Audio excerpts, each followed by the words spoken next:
Hey everybody, Dave here. Hope you're having an awesome day. So I just got back from a trip. I was in California helping my sister do a bathroom remodel for the last 20 some days, and it feels so good to be back in my studio. And this week I was digging around in my little junk box and I found this bottle of Crest mouthwash. And I've actually had this in my drawer for quite a while. And I was looking at it and I thought, wait a minute, that looks a lot like the little eye drop spaceship that I made. And I thought, I got this and this model kit that I got at Goodwill, I believe, for like $2.99. So I thought maybe I can make another ship. So come on, let's do it.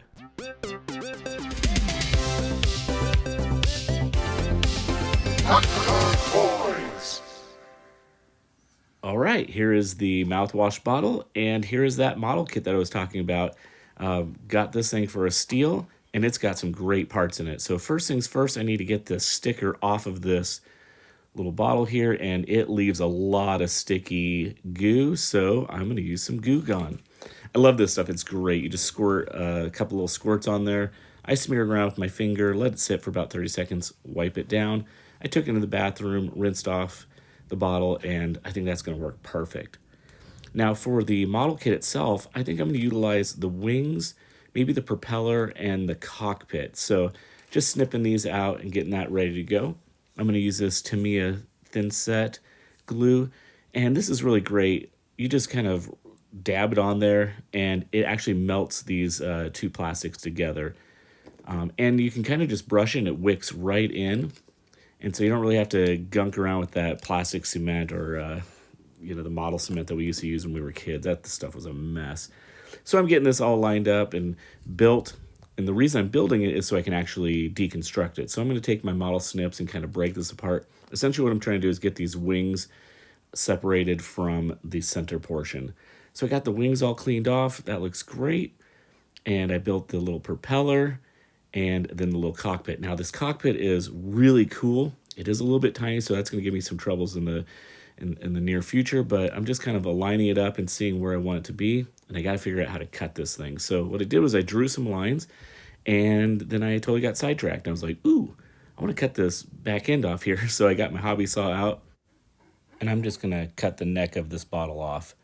And that's going to allow me to put some kind of thruster on there to make it look more like a rocket ship. So what I did was I got out my bits box, and right on the top there was this little Star Wars mechanism toy thing. I don't even know exactly what it went to, but the back end is perfect, and I think it's going to be really nice. And also, I kind of wanted to show off my little bits box to you because I've been collecting this for years and years. So anyways, back to the build. I'm cutting this off. Just kind of clean that up a little bit, and then I'll glue that on right in the back there, and I think that's going to work pretty nice. Now back to the cockpit. What I did was I took an X-Acto blade and I just scored and scored and scored and scored. Slow and steady wins the race in this process here, so I just carefully cut. The cockpit eventually did come out, and I think it looks pretty nice, but I am going to have to do some cleanup. The edges are a little rough there, so I'm not exactly sure what I'm going to do just yet, but I think I have a solution for that. I was playing with the cockpit itself. It looks really nice, except it is really narrow and there's a lot of gaps on the sides. So I took this piece here. Again, I don't even know what this is from. It was in a bits box that I found. I cut it down and I actually sanded it and tapered it so it fit in the bottle as the bottle tapers up.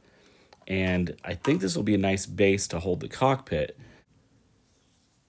So I'll just get this lined up and then I'll glue that into place. Okay, now for the propeller. I think this looks awesome. It's going to be a really nice fit, but I got to figure out how to drill a hole. So I grabbed the actual size bit and it was just sliding all around because it has kind of this dip and a peak at the top, and I could not get the drill bit to bite. And I thought, this is kind of silly. I need to do it a better way. So what I did was I took a smaller bit and then stepped up.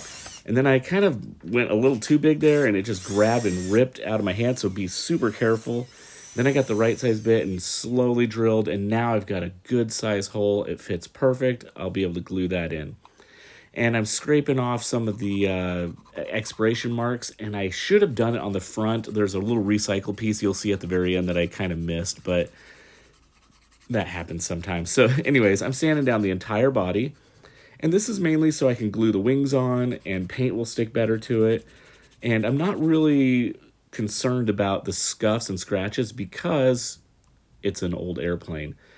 This piece I'm gluing on here holds the little bomb that came in the kit. And I'm gluing on the little thruster here. Get that lined up, put that on. And I think this adds a cool little extra effect to it. I'm trying to get the cockpit in here, and it fits really nice, except I don't really have anything to stabilize it, so it keeps dropping. So I need to build some kind of base. So what I did was I took this little piece of polystyrene, and I got it cut to size, and I'm going to glue this in here, and that will help hold. And I've got this little gap here that I think as you look through the cockpit, you might see that. So I'm going to fill this with some wire just to help hide that. And I'm just kind of dry fitting that, and that looks like it's going to work really good and kind of hide that huge gap that I had. Now for the edge here, it is kind of rough, and I was thinking just like I did on my teardrop ship, I used this polystyrene, so I think I can frame out the edge with the polystyrene. So I'm going to go ahead and start just laying that on, and then as I run up the edge here, all I do is I put a little bit of glue, hold it down, let it dry. So I have to hold it for, maybe 20, 30 seconds and then glue it, let it dry, glue it, let it dry. I kind of lucked out here because this polystyrene is so thin.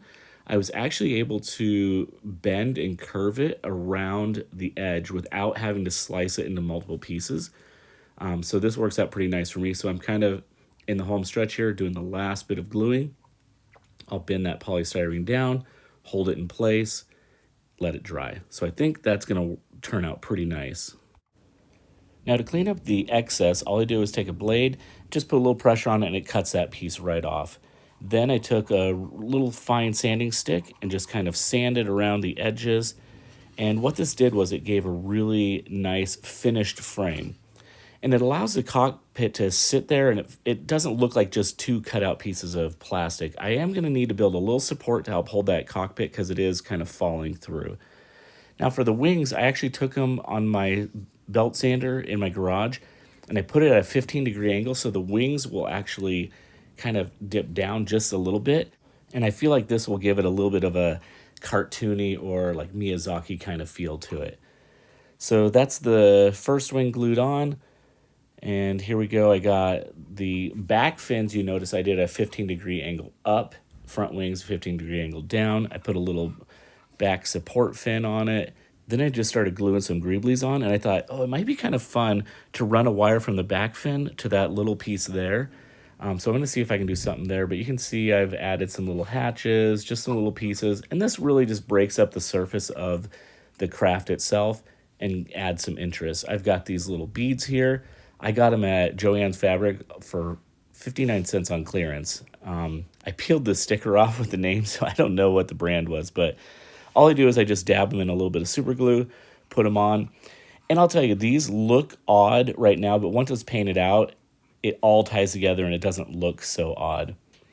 So I've got this little piece of guitar string that I want to run the string from that to the greebly in the front, but I need to poke a hole through. So I got this straight pin it, and I just was like pushing and pushing. I could not get that thing through. The plastic was just thick enough. So I took the tip of my X-Acto blade, drilled it down a little bit. Then I was able to finally push that pin through. Then after gluing the guitar string in, I just dipped my black thread in some glue, glued it from that little piece in the front to the antenna in the back, and I think that looks pretty cool.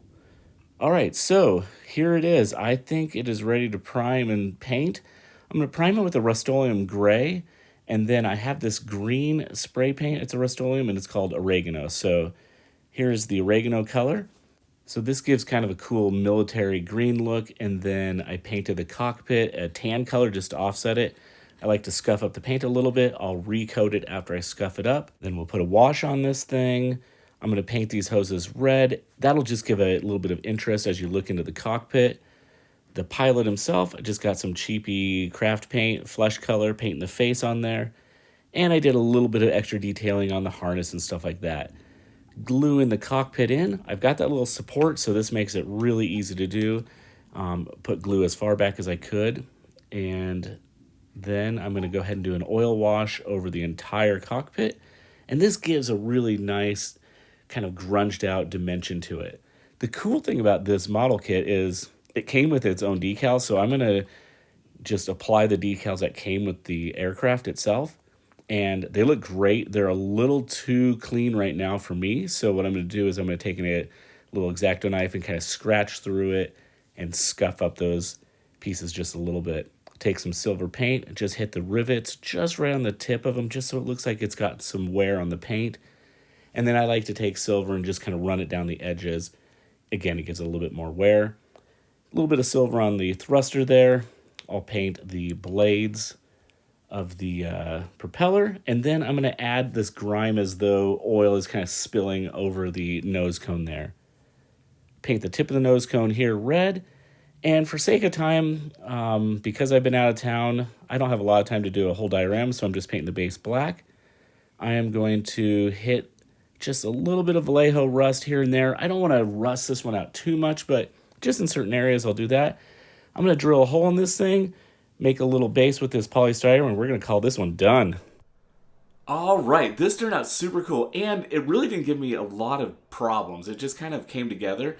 The thing I like most about this ship is it really has a Hayao Miyazaki kind of feel to it, just with the giant cockpit, the little pilot, the offset wings.